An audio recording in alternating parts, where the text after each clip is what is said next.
এদিকে টানা কয়েকদিনের ভারী বর্ষণ ও উজান থেকে নেমে আসা পাহাড়ি ঢলে রাঙামাটি ও বান্দরবানের নিম্নাঞ্চলের বন্যা পরিস্থিতির উন্নতি হয়নি। পানিবন্দী হয়ে আছে লাখো মানুষ। কোথাও কোথাও বিশুদ্ধ পানির সংকট তৈরি হয়েছে।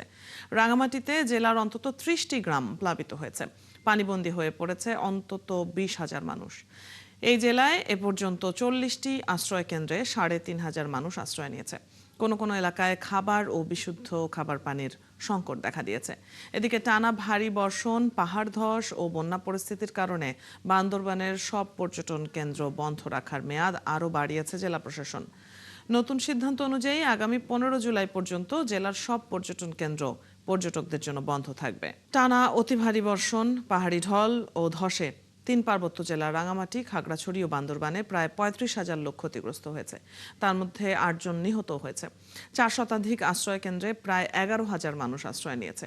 রাঙামাটির বাঘাইছড়ি থেকে সবশেষ অবস্থা জানাতে যুক্ত হচ্ছেন সহকর্মী সবুজ মাহমুদ।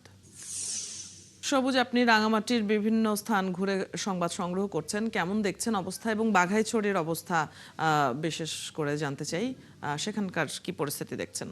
এখন আছি রাঙামাটির বাঘাইছড়ি উপজেলায় এবং এই পথ ধরেই কিন্তু সাজেক যাওয়া হয় এবং এই সাজেকের এই পথ ধরে আমরা আজকে যাওয়ার সুযোগ পেয়েছি। এর আগে কিন্তু আমরা এই পথ দিয়ে যেতে পারিনি, কারণ রাস্তাঘাটগুলো একেবারে তলিয়ে ছিল। এখন গতকালকে থেকে পানির চেঙ্গি নদী এবং যে মাইনি নদী আছে সেই পানি কমলেও এই পানিগুলো কিন্তু নিম্নাঞ্চলগুলো যে আছে সেগুলোতে নতুন করে প্লাবিত করছে।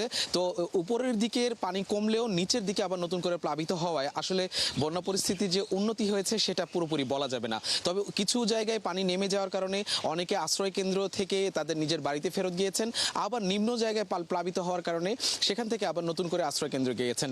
এখন এই যে পানির ঢল নেমেছে, এতে করে কিন্তু পাহাড় ধসের ঘটনা ঘটছে। সবচেয়ে বেশি রাঙামাটিতে পাহাড় ধস হয়েছে বিলাইছড়িতে ৩৭টি পাহাড় ধস হয়েছে এবং কাপ্তায়ে প্রায় ৩২টি পাহাড় ধসের ঘটনা আমরা জেলা প্রশাসন থেকে দেয়া তথ্য অনুযায়ী জানতে পেরেছি এবং সব মিলিয়ে ১২৫টি পাহাড় ধসের ঘটনা ঘটেছে এবং পার্বত্য তিন জেলায় সব মিলিয়ে ৯ জনের মৃত হওয়ার এই খবর আমরা পেয়েছি, যেখানে পাহাড় ধসেই ঘটনাগুলো বেশি ঘটেছে।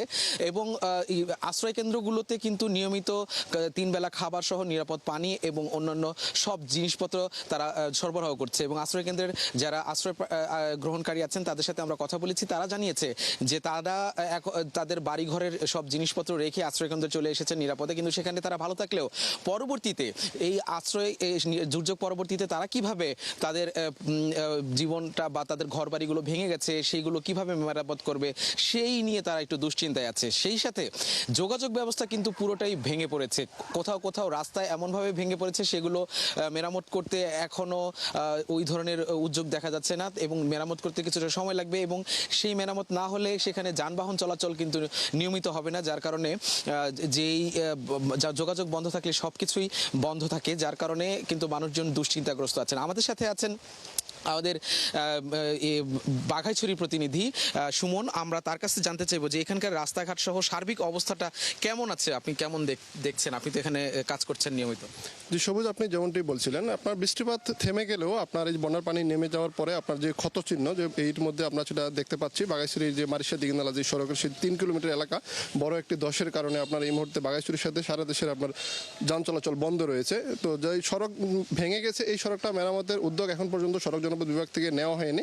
এছাড়াও আপনার যে বাঘাইছড়ি উপজেলার যে নিচু অঞ্চলগুলো আছে উপর থেকে পানি নেমে গেলেও আপনার নিচে যে আমতলী, খেদারমারা, মাহিল্লা বা এই যে অঞ্চলগুলো আছে সেই অঞ্চলগুলোতে আপনার নতুন করে প্লাবিত হওয়ার সংবাদ আমরা পাচ্ছি। এছাড়াও আপনার বাঘাইছড়ি উপজেলা নির্বাহী কর্মকর্তা যিনি আছেন আমেনা মার্জান, তার সাথে আমার প্রতিনিয়ত যোগাযোগ হচ্ছে। তিনি আমাকে জানিয়েছেন আশ্রয় কেন্দ্র থেকে কিছু লোকজন সরে গিয়ে তাদের নিজের বাসা বাড়িতে যাচ্ছেন, কিন্তু বন্যার পানি নেমে যাওয়ার পরে আপনার যে ক্ষতটা মানে মানুষের বসত বাড়ির জিনিসপত্র নষ্ট হয়ে গেছে, রাস্তাঘাটগুলো অভ্যন্তরীণ সড়ক যোগাযোগ মানে ব্যাহত হয়েছে বাঘাইছড়িতে।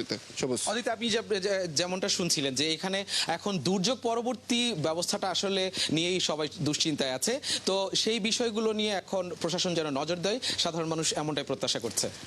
পার্বত্য এলাকায় জনজীবন বিপর্যস্ত। আমরা আসলে আমাদের সহকর্মীদের কাছ থেকে সেরকম খবরই জানছি। সবুজ, আপনাকে ধন্যবাদ সবশেষ খবর জানিয়ে দেওয়ার জন্য। সহকর্মী সবুজ মাহমুদ আমাদের সাথে যুক্ত ছিলেন রাঙামাটি থেকে।